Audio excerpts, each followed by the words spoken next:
Good evening. Thanks for joining us. Tony is off. Human remains found east of North Bay in Head, Clara, and Maria Township have now been identified as 26-year-old Hakeem Mukira of Ottawa.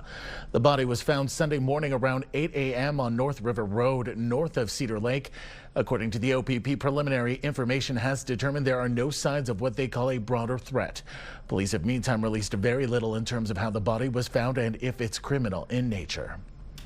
North Bay police are reporting a concerning trend involving firearms. More and more replica handguns are being seized after being used in drug deals or armed robberies. CTV's Eric Tashner reports.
Well, time for your first check on weather, and for more details, we go to CTV's Rick Wyman. And Rick, what a difference 24 hours makes. Seems like a bit of an improvement.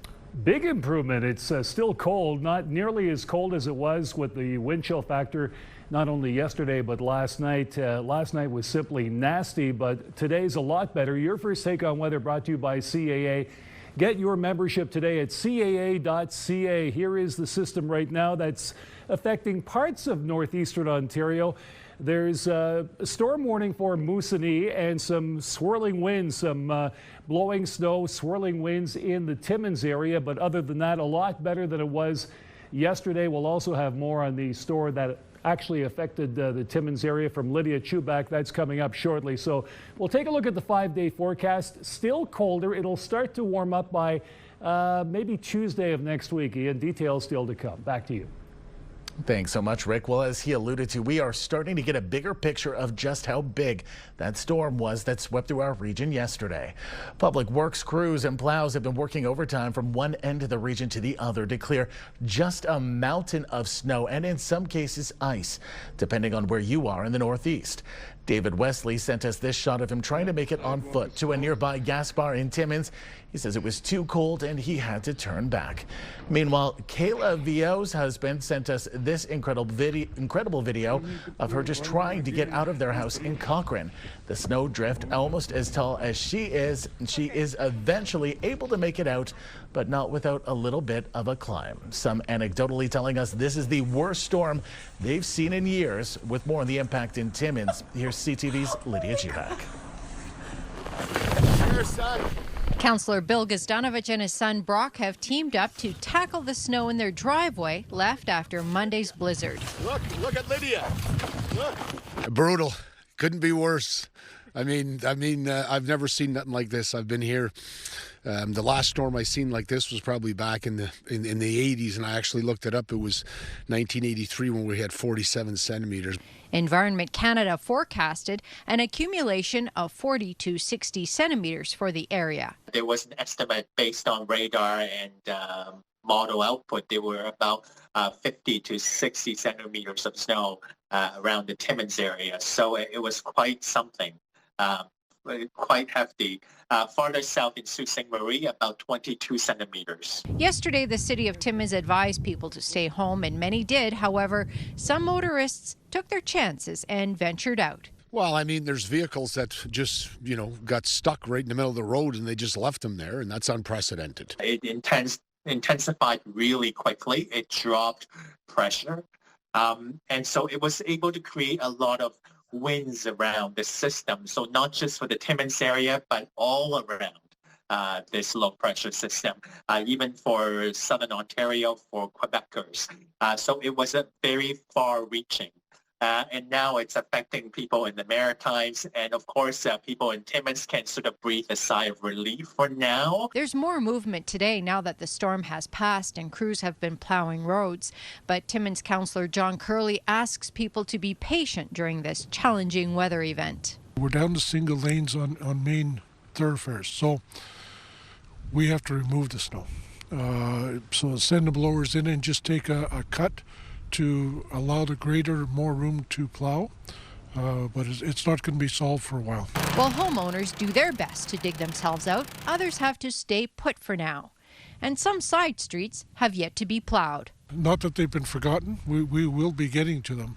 It just is not as quickly as obviously a resident would like. There are 3 more months in this winter season, and with January and February being the coldest months, Environment Canada says there could be more big clashes of air masses like the one we just experienced, and they advise people to be prepared for anything. Lydia Chubak, CTV News, Timmins. Time for a quick break. Coming up on CTV News, Rick has your full weather forecast. Also ahead, a look back on the year that was for Ontario's Liberal Party following this year's election. Back in a moment.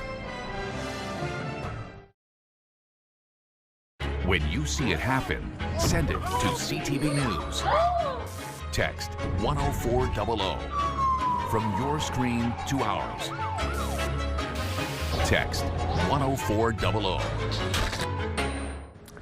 Some incredible footage that you just saw moments ago in Timmins, of course, with all that snow, the Sault Ste. Marie area as well, the snow, blowing snow, and that system leaving the northeast according to our forecast radar. But there's a storm warning in Moosonee and some blowing snow for Timmins area, but no really not a lot of precipitation set for that Timmins area, but Moosonee will get some a little bit later on this evening. Let's take a look now at our 5-day numbers.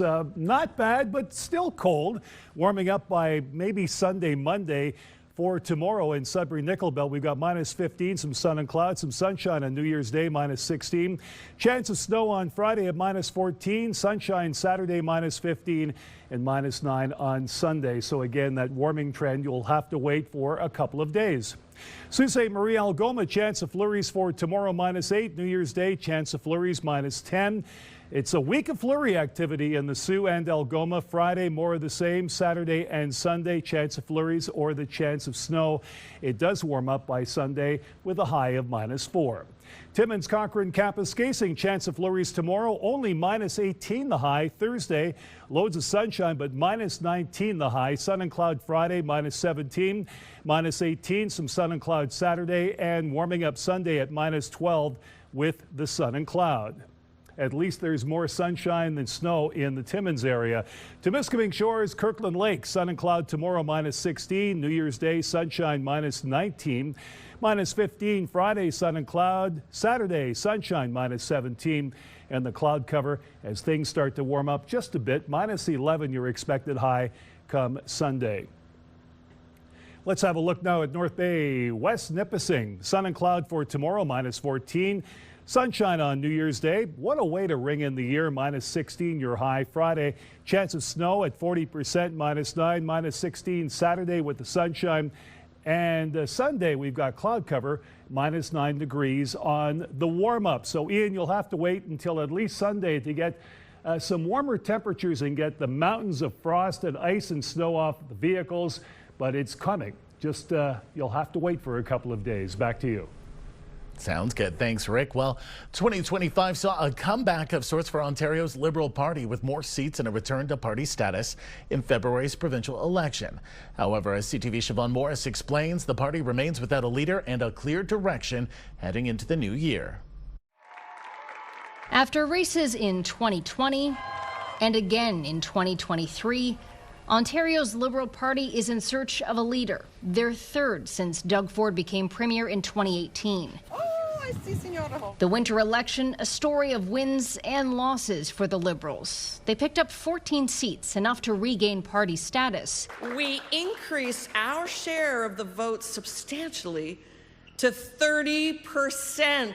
But Bonnie Crombie defeated in a Mississauga riding, the city where she'd been mayor for 9 years. In September, only 57% of party delegates expressed support in her leadership. It's not the number I wanted. Planning to resign once a new leader is chosen. Crombie hasn't been at Queen's Park since leaving the convention stage. But she continues to be in conversation. She has recently done multiple fundraisers for our Liberal associations. The party president says that work will continue until a successor is in place. We're really excited and energized for this upcoming leadership race. A chance to attract new talent, new members, but the when of it all hasn't been nailed down. The membership survey that we've done will help us with some of the decisions around the rules, the process, the fee, the timing, the voting, as well as the convention.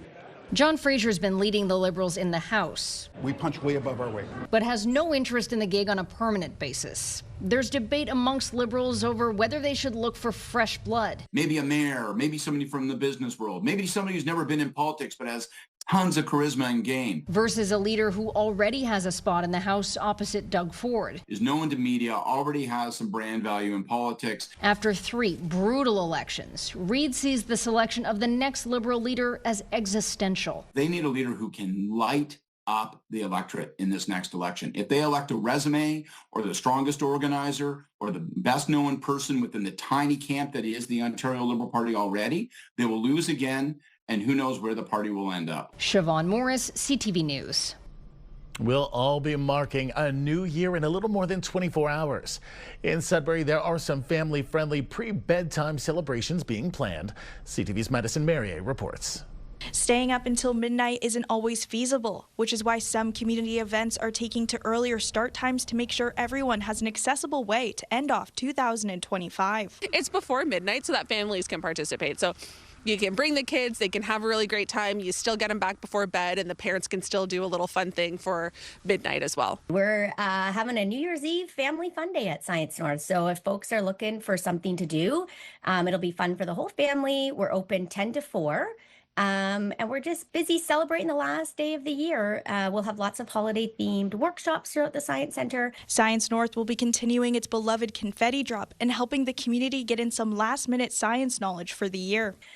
We have everything from robot challenges, including robot hockey. We have lots of chances to create your own unique souvenirs for the 2025 holiday season. People can learn what animals do in the winter. We have a great show in our Discovery Theatre. It's called Blizzard Bonanza, a high energy winter science show where we'll push some of the limits of chemistry and physics to create more snow, if that's even possible. For a more traditional New Year celebration, the Coniston Industrial Park and Lopes Limited are hosting their Light Up the Night event again this year, with even more fireworks than last year. There's a big sliding hill that we'll have, which is a great way to get the kids involved. There's beaver tails here, which kids always love. The bonfires are always fun, just a nice little warm-up area. People can bring their chairs if they want to just kind of sit and enjoy the evening or the fireworks. Both events are trying to keep the celebrations as affordable as possible, which is why Light Up the Night is completely free, and Science North is free for children under 18 with a discount for adults. Madison Merrier, CTV News, Sudbury. Well, this year's New Year's Eve celebration at the Crusoe Club in Sudbury is going to be trading in glitz and glamour for something a little more savory. CTV's Amanda Hicks reports. To look much different at the Crusoe Club this year. Instead of a formal gala, the club has decided to lean into a Nickel City classic, Porchetta Bingo. We've heard some feedback from like younger people that cost is important to them. So keeping that in mind was really important to us. 200 tickets have been sold so far, which includes a bingo card, snacks, a toast at midnight, and dancing. But the night isn't just about the game. It's also about the history. It was actually actually my great uncle who brought his recipe of porchetta that we actually know here in Sudbury. There's many different variations of porchetta, but the one integral to the Sudbury community was first introduced back in the 30s from my great uncle. In Sudbury, Ontario, porchetta is the food of the city. There will also be a screening of the documentary Porchetta de Sudbury, which explores how an Italian roast became a cultural icon of the North. The creators of the 25-minute film will be at the Caruso Club for the event. For most of us who grew up in Sudbury, I don't think many of us would really have even known that what we call porchetta is unique, and that the way that we interact with that food is uniquely Sudburian. And I think it's really interesting to try and step outside of sort of like your upbringing and examine a component of it deeply. And that gives you like this cool perspective. The Italian community in Sudbury really welcomed us with open arms. We, were able to work with and film with, essentially all of the main sort of like staples and institutions in the Italian community in Sudbury, like the Caruso Club, Regency Bakery, Torini's, DNA Meats. There are still tickets available, which can be purchased online or by phoning the Caruso Club directly. The doors open tomorrow night at 6:30. Amanda Hicks, CTV News, Sudbury. Coming up on CTV News at 5, basketball is back in Sudbury as the Five mark their season opener. Plus, a very big night for Canada over at the World Juniors. Stay with us. After back-to-back disappointing quarterfinal losses, Canada appears to be back on track at the World Juniors this year. The Canadians walloping Denmark 9-1 last night to make it 3 wins in a row. Pass finds McKenna. In comes McKenna. Oh, the movie scores! I hope this is onside. I really hope this is onside. Hat trick. 18-year-old Gavin McKenna scoring a hat trick. The Whitehorse Yukon native is expected to be the first overall pick in next year's NHL draft. Canada now looks ahead to its final group game against Finland on New Year's Eve. With a win, Canada would finish on top of the Group B standings. Sudbury's pro basketball team is off and winning in the Basketball Super League. The Five put on quite a show in front of a good crowd in Sudbury last night with a 126-114 decision over the Lake Erie Jackals. Meanwhile, the Christmas break is over for the Sudbury Wolves in the OHL tonight. The Wolves host Kitchener, having won their last 4 games. Puck drop is just after 7 at the Sudbury Community Arena. When we return, we'll take a look at your community close up. You're watching First at 5.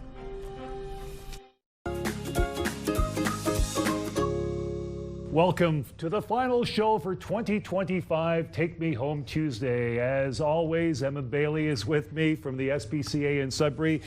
And this is the king. We're going to call him Rufus, but of course, I love that name, and I always associate Rufus with the word king. So, hey, why not? Thanks for bringing Rufus to the show today. Thank you for having us. Rufus may be a little bit of our senior. He's 14 years old, but he's still very active. He just wants affection all day. He is waiting on a dental surgery, but he's ready to go into a delayed adoption now so that he can enjoy the new year with his family and then just come back to us for his dental surgery. So at 14, I know cats have a tendency to live longer than dogs, but the thing is he still has a long lifespan ahead of him. Absolutely. At 14, he could still live to his 20s if he does great. He has no health concerns other than his dental, so we're going to get that taken care of as part of our care. And then he'll be ready to go into his home, and he even has a senior adoption rate right now. He's only $100 for his adoption, and we're hoping to find that right home for him. It definitely incentivizes it, and he would just love any home where you can get affection, whether it's with kids or with seniors. He's just looking for that loving home for him. This is the Take Me Home Tuesday bargain of the week. Rufus for $100. Hey, why not? Because Rufus needs a home. We're so happy to report that the Palms were at least adopted a couple of weeks ago, Lois and Peter, and the adoptions have been going very, very well. You've had a pretty good run in December. We have. It's been a really good month. We had a 23 adoption goal for our campaign up until Christmas, and with a few more after Christmas, we've hit about 25 adoptions this month. It's been incredible seeing everybody go into their homes and the delayed adoptions, and just we're ready to welcome more animals into our care and help as many animals as we can. So overall, a good year in 2025? Yes, it's been fantastic, just with being able to bring in more animals and have more adopted out, doing transfers within our centers, and even donation-wise, it's been incredible seeing all the food brought in for our food drives and monetary donations. Everything helps. Okay, Rufus, the king, he needs a home. Let's get him a home on Take Me Home Tuesday. Emma, thanks for doing this. Happy New Year. Happy New and Year. To you, the king, Rufus, King Rufus, have a Happy New Year to everyone, courtesy of Take Me Home Tuesday.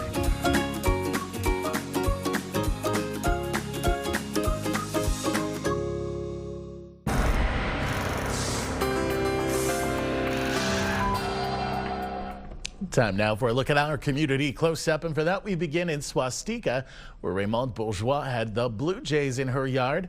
Blue jays of the feathered variety, that is. 3 all at the feeder at the same time. What gorgeous coloring, Raymond. You must be doing something right to have that many birds there. The next one comes as a bit of a follow-up. Jim Dufour sent us a shot before Christmas of Bella, who didn't look too happy at the time meeting Santa Claus. Well, it appears Bella had no problem with the stuffed variety. What an absolute cutie. Glad to see it all worked out. And Michelle Perrier of Iroquois Falls sent us this beautiful shot of a handmade wreath with a black-capped chickadee on it. She says it was made through a workshop at Northern Botanicals in Timmins. Absolutely stunning. Merry Christmas, Michelle. If you have any pictures, videos, or events you'd like us to showcase, you can email them to us at communitycloseup@bellmedia.ca. And a quick programming note to let you know about tonight. We are looking back on the year that was for a review show at 11:30. It's something we're calling the Good News Show. We'll revisit some of your old favorite stories, some of the positive ones that left you with the warm fuzzies, and we're doing it all from Elliott Lake. Make sure to join us for a night of positivity here on CTV Northern Ontario or watch on Crave. There's more news for the North coming up at 6. For now, continue watching as we hand things over to CTV National News.